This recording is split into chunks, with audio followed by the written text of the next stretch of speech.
If you ever felt the urge to step away from the chaos of the world just to find God again, you're not alone. Saint Benedict did exactly that, and his story might be just what you need today. Stay tuned to hear the insights. Welcome to Following Padre Pio. Whether you're a returning viewer or new to our channel, we're thrilled to have you here.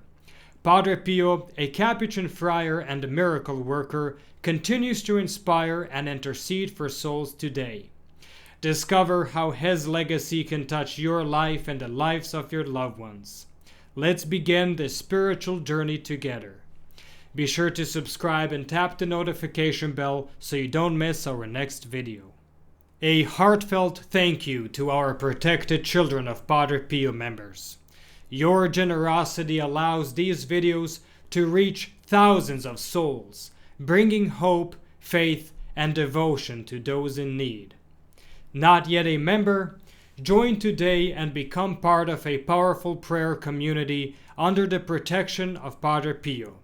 Receive spiritual graces, grow closer to God, and let this be your refuge in daily trials. Click the link in the description to begin your journey. May Our Lady and Padre Pio bless you. Now let's move on to our story. Today we're celebrating the feast of one of the most important figures in the history of Europe and the Church, Saint Benedict of Nursia, the father of Western monasticism. Saint Benedict lived at a time when the world as he knew it was crumbling. The Roman Empire had collapsed and society was falling into decay. It was a time not unlike our own in many ways. Uncertainty, confusion, a crisis of values. And yet, instead of trying to fix the world by worldly means, Benedict took a different route. He walked away. But not out of fear or indifference. He withdrew to wage war on himself, to seek God alone, and from that battle, something extraordinary was born. Today I want to share with you a reflection on Saint Benedict's life by Professor Plinio Correa de Oliveira. I think you'll find it not only inspiring, but also incredibly relevant. Let's dive in. Saint Benedict, the patriarch of Western monks, from a young age responded to divine grace, seeking in every act of his life to perfect himself and serve God alone. However, being the son of distinguished parents, they sought to give him an education that would prepare him to win worldly glory, and for that, they sent him to study in Rome's greatest colleges.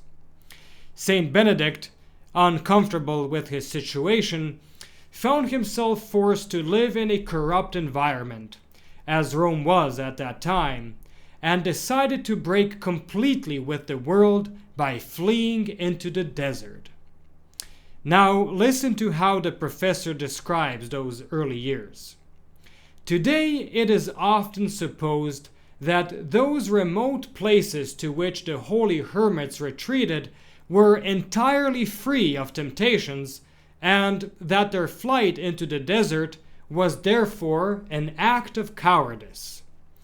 But beyond the exceptional strength of will required of hermits to remain for years cut off from all worldly contact, Saint Benedict, by revealing the temptations he suffered, completely disproves that baseless claim.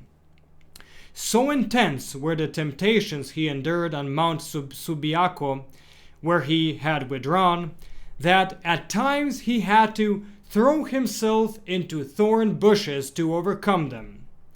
And by these extraordinary means he achieved total victory of spirit over flesh. Think about that for a moment. Saint Benedict was so determined not to give in to temptation that he literally threw himself into thorn bushes. That's not symbolism or poetic exaggeration. That actually happened. It shows just how seriously he took the fight for purity. But let's continue.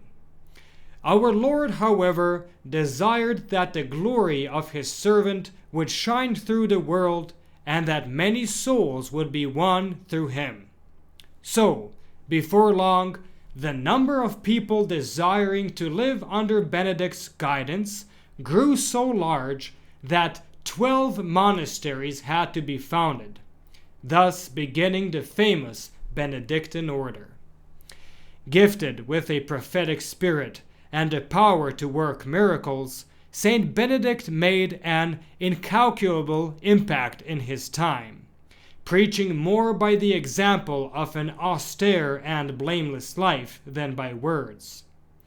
His relics are still largely preserved today in the monastery of Monte Cassino, Italy. The professor then points out something interesting. He notes how the world, meaning those who don't live by the Catholic faith, is always ready to criticize our saints and downplay the glory of the Church.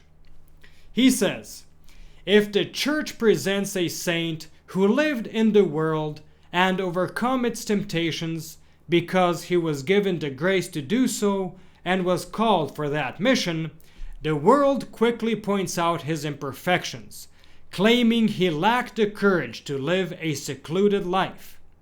If, instead, the Church shows us a saint who spent his entire life in the desert or in the silence of a monastery, the world accuses him of being unfit for worldly life and, therefore, weak.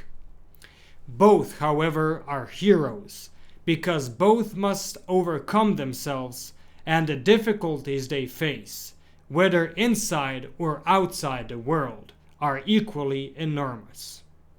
Hence, the Catholic must not listen to the world, because the world will always find something to criticize, and it will only stop criticizing when the Catholic fails to fulfill his duty. And with that, the professor concludes. And isn't that the truth? People with no discipline mock those who have it. Those who chase pleasure look down on those who pursue virtue. Why?